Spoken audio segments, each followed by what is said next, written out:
Hi dears, welcome back to variety recipes. കുട്ടികൾക്ക് രാവിലെ സ്കൂളിൽ പോകുന്നതിന് മുമ്പ് വളരെ എളുപ്പത്തിൽ ഉണ്ടാക്കാൻ പറ്റിയ ഒരു ബ്രേക്ക്ഫാസ്റ്റിൻ്റെ റെസിപ്പിയാണ് ഇന്ന് ഞാൻ ഷെയർ ചെയ്യാൻ പോകുന്നത്. ലഞ്ച് ബോക്സ് തയ്യാറാക്കുന്നതിനോടൊപ്പം നമുക്ക് വളരെ എളുപ്പത്തിൽ ഈ സ്നാക്ക് ഉണ്ടാക്കി കൊച്ചുങ്ങൾക്ക് കൊടുക്കാൻ പറ്റും. അപ്പോൾ ഇതെങ്ങനെയാണ് തയ്യാറാക്കുന്നതെന്ന് നോക്കാം. ഞാനിവിടെ ഒരു ബൗൾ എടുത്ത് വെച്ചിട്ടുണ്ട്. ഇതിലേക്ക് 3 ടീസ്പൂൺ മൈദ ചേർത്ത് കൊടുക്കാം. ടീസ്പൂൺ എന്ന് പറയുമ്പോൾ ഇതുപോലെ നല്ല നിറയാണ് എടുക്കുന്നത്. 3 ടീസ്പൂൺ മൈദ ചേർത്തതിന് ശേഷം 2 ടീസ്പൂൺ കോൺഫ്ലവറും കൂടി ചേർക്കാം. കോൺഫ്ലവർ ചേർക്കുമ്പോൾ ഈ സ്നാക്ക് കുറച്ച് ക്രിസ്പി ആയിട്ടിരിക്കും. ഇതിലേക്ക് ടേസ്റ്റിനുള്ള ഉപ്പും കൂടി ചേർത്തിട്ട് ഒന്ന് മിക്സ് ചെയ്ത് കൊടുക്കാം. ഇതിലേക്ക് ഇനി കുറേശ്ശെ വെള്ളം ചേർത്ത് ദോശമാവിൻ്റെ അയവിൽ കലക്കിയെടുക്കാം.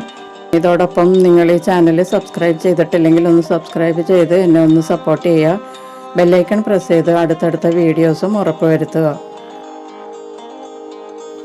ഇതിലേക്ക് ഞാൻ 1/2 കപ്പ് വെള്ളമാണ് ചേർത്ത് കലക്കിയെടുത്തിരിക്കുന്നത്.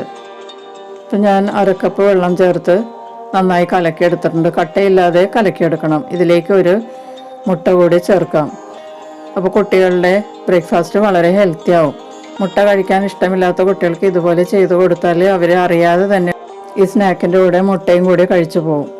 ഇതിലേക്ക് 1 ടീസ്പൂൺ വെജിറ്റബിൾ ഓയിലും കൂടി ചേർത്തിട്ട് നല്ലതുപോലെ ഒന്ന് ബീറ്റ് ചെയ്ത് വെക്കാം.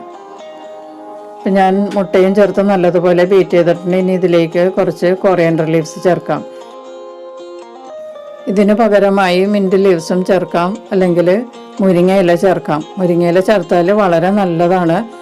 ധാരാളം ന്യൂട്രിയൻസ് അടങ്ങിയതാണ് മുരിങ്ങയില. അപ്പോൾ അത് അവൈലബിൾ ആയിട്ടുള്ളവർ ചെറിയ അളവിൽ ഈ ബാറ്ററിൽ ചേർത്തുണ്ടാക്കിയാൽ വളരെ നല്ലതാണ്. അപ്പോൾ നമ്മുടെ ബാറ്റർ റെഡി ആയിട്ടുണ്ട്. ഇനി നമുക്കൊരു പാൻ ചൂടാക്കിയെടുക്കാം. ഞാനിവിടെ ഒരു പാൻ ചൂടാക്കിയിട്ടുണ്ട്. അതിലേക്ക് 2 തവിയോ അല്ലെങ്കിൽ 1.5 തവിയോ ഒഴിച്ചതിന് ശേഷം നല്ലതുപോലെ ഒന്ന് ചുറ്റിച്ചെടുക്കുക. മീഡിയം ഹീറ്റിലാണ് ഈ സമയത്ത് നമ്മൾ ഇത് കുക്ക് ചെയ്യേണ്ടത്.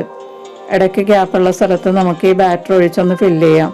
ഇതിലേക്ക് കുറച്ച് എണ്ണ ഒഴിച്ചു കൊടുക്കാം. എണ്ണയോ അല്ലെങ്കിൽ ഗീയോ ബട്ടറോ ചേർക്കാം. കുട്ടികൾക്കാണെങ്കിൽ ബട്ടർ ചേർത്ത് കൊടുക്കുന്നതാണ് നല്ലത്. ഒരു സൈഡ് ഒരു 3 മിനിറ്റ് നേരം വേവിച്ചതിന് ശേഷം മറിച്ചിടാം.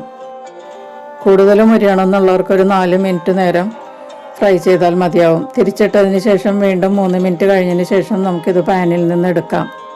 ഇപ്പം നല്ല ക്രിസ്പി ആയിട്ടുള്ള പാൻ കേക്ക് റെഡി ആയിട്ടുണ്ട്. കുട്ടികൾക്ക് ഇത് വെറുതെ കഴിക്കാം. മധുരം ഇഷ്ടമുള്ളവർക്കാണെങ്കിൽ 1 ടീസ്പൂൺ പഞ്ചസാര ചേർത്ത് കലക്കിയിട്ട് ഇതുപോലെ ഉണ്ടാക്കിയെടുക്കാം. നമുക്ക് അടുത്തതും കൂടി ഉണ്ടാക്കിയെടുക്കാം. ഇപ്പോൾ തയ്യാറാക്കിയ ബാറ്ററിൽ നിന്ന് നമുക്ക് 2 പാൻ കേക്ക് ഉണ്ടാക്കാൻ പറ്റും.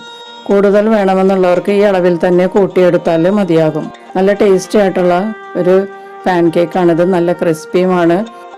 ദോശ ഇഡ്ഡലിയൊക്കെ ഉണ്ടാക്കണമെങ്കിലും വളരെ എളുപ്പത്തിൽ ഉണ്ടാക്കാം. തലേന്ന് അരച്ചൊന്നും വെക്കേണ്ട. ചിക്കൻ കറി, മട്ടൺ കറി പോലുള്ള കറികളുടെ കൂടെയും കഴിക്കാം. പിന്നെ വീക്കെൻഡുകളിൽ ഇതുപോലെ ഉണ്ടാക്കുകയാണെങ്കിൽ നമുക്ക് കറികളുടെ കൂടെ കഴിക്കാനും നല്ലതാണ്. ബ്രേക്ക്ഫാസ്റ്റായിട്ട് എല്ലാവരും കൂടി ഇരുന്ന് ആസ്വദിച്ച് കഴിക്കാൻ പറ്റും. ചൂടോടെ കഴിക്കുകയാണെങ്കിൽ നല്ല ക്രിസ്പി ആയിട്ടിരിക്കും. തണുത്ത് കഴിഞ്ഞാൽ വളരെ നല്ല സോഫ്റ്റുമായിരിക്കും. കുട്ടികൾക്കൊക്കെ വളരെ ഇഷ്ടപ്പെടും. അപ്പോൾ രാവിലെ തയ്യാറാക്കാനായിട്ട് എളുപ്പമാണ്. കുട്ടികൾക്ക് കഴിച്ചിട്ട് പോകുകയും ചെയ്യാം. നല്ല ടേസ്റ്റുമാണ്, ഹെൽത്തിയുമാണ്.